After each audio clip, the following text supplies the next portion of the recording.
It'll be one to go this time by. Coming to the green, buddy, coming to the green. Let's go get him. Go, go, go, go, go, go, go. Get your motor running. Head out on the highway. Okay, Claire B. Kenny Bruce. Claire B. Lang, XM Satellite Radio. I know you talked about the car of tomorrow for the Cup Series, but Rusty Wallace was in here yesterday outside this room, and he said he thought maybe that some nationwide teams might refuse to run the car of tomorrow, or that the cost was just too much. Can you maybe talk about whether that's a reality or not, and whether you intend to continue the nationwide car of tomorrow program? Well, we're not there with deciding that the car tomorrow is going to appear in the Nationwide Series. What we said is the Nationwide Series is going to evolve, and it needs more of its own identity, quite frankly. It has a new sponsor in Nationwide, and we're going to do a number of things that we need to do to keep reestablishing it's the #2 motorsports series in the U.S. So whether that's and I've certainly heard those discussions. We're those of you who've covered this sport, we do an unprecedented amount of background and working with the team owners before we make any significant moves.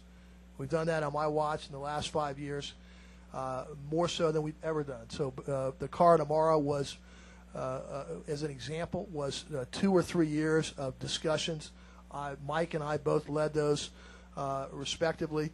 We met with every team owner, every crew chief, multiple engineers. We heard all of the issues, and we didn't just make a decision in 6 months. So it took a long time to do that, and we got an unprecedented amount of feedback. That's what we'll do on any major initiative. The difference is we're not going to stand up here every week and announce a progress report on that, but that's the process for significant rules that affect them.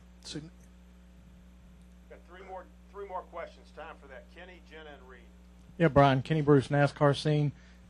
You touched on testing a little bit earlier, but several of the owners in the garage have said that if NASCAR were to not allow any testing at NASCAR-sanctioned tracks for the Truck, Cup, or Busch Series, that even the smallest teams would save at least $1 million a year just in the testing. Now, we both know that they would probably spend that somewhere else, but given the economic times, what would be the negatives from NASCAR's point of view to eliminating testing and going to a program such as that?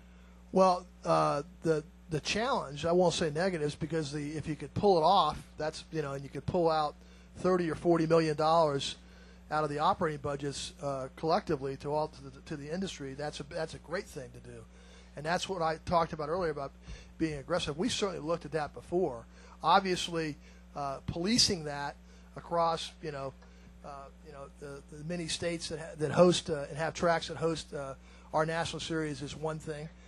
There is an effect with some of the rookie teams or rookie drivers that really could stand to use some of the testing.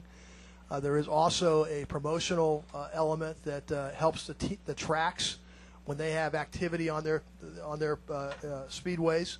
That's good for awareness. Most of our, as you guys know, most of our facilities only host the maximum of 2 events a year.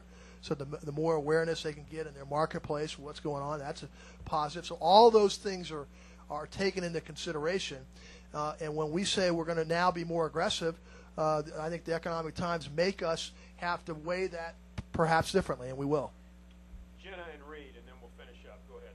Brian, we hear every week in the garage, Bill Davis, Wood Brothers, Hall of Fame, Ganassi, DEI, without a merger or a miracle, they may not be here through 2009. I know we've been over what can you do, but are you certain you'll have 43 car fields next year? We're pretty confident about that. I said before to many of you, we're also criticized for having too many cars. So that's a consideration. People have said, how do you balance sending home good sponsors and good teams like we did just a year, this last year, and sometimes this year. So that's there's this perfect balance of 43 perfectly funded teams that never go home and put on a magnificent show and everybody wins. That would be utopia. Obviously, the cycles that occur to balance that out, much of which are out of our control. How people sell sponsorships, their performance on the racetrack dictates. You don't see too many of the teams that perform well. You're not hearing sponsorship challenges at this point. So teams that perform at a lower level over a long period of time, they're always going to be, even when the economy is good, they're always going to be some of those teams that you go, gosh, you would like them to be sponsored, but then you realize, well, they're not performing as well as they might like. And so there's this giant balance that happens in this sport. And many things are out of our control. But it doesn't mean we don't care. It doesn't mean that we're not doing, even if there are little things that we can do. Maybe, joining somebody in a meeting, joining somebody, adding something to their competitive balance to help them perform better. And all the way up to bigger things, which is taking teams that aren't performing well and maybe facilitating a merger, being part of that in some way if we're asked to, and we often are. And so because it's we're after the perfect balance. We don't always get it, but we're after it. Final question, Reed. Reed Spencer with Sporting News. Given the problems with the Big Three, the fact that Ford and Dodge are ending their direct financial support for the Truck Series, the on-again, off-again merger talks with GM and Chrysler, is there any interest on NASCAR's part in bringing other manufacturers to NASCAR? And on the other side of that, have any other manufacturers expressed interest in competing in this arena? Well, the first question is yes. We would be. It's an open. We'd be open to other manufacturers, provided that they were to operate and approach the sport like Toyota and others have done.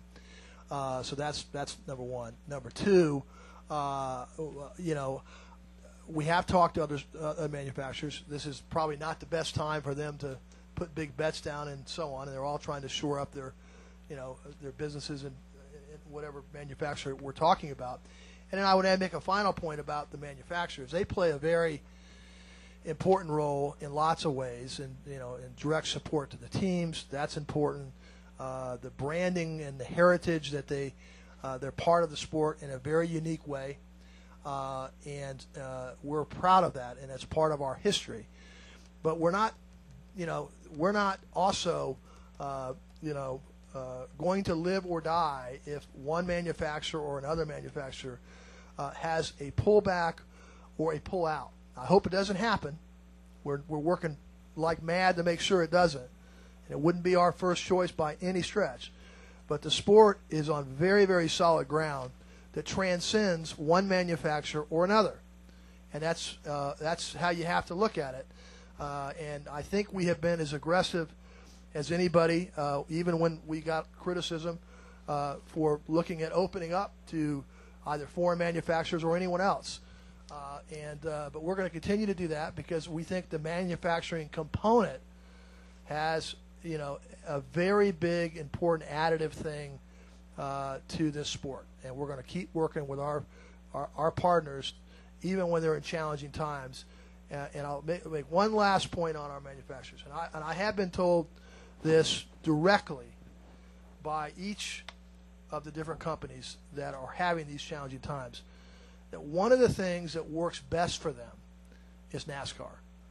And each one of them went out of their way to tell me that while there may be some pullbacks and cuts and to meet these challenges, the last thing they want to do is abandon something that works so well.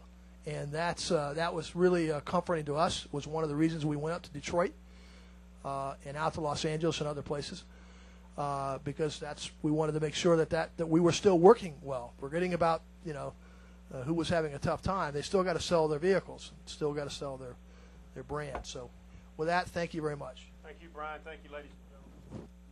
We'll have this up on the media website, audio and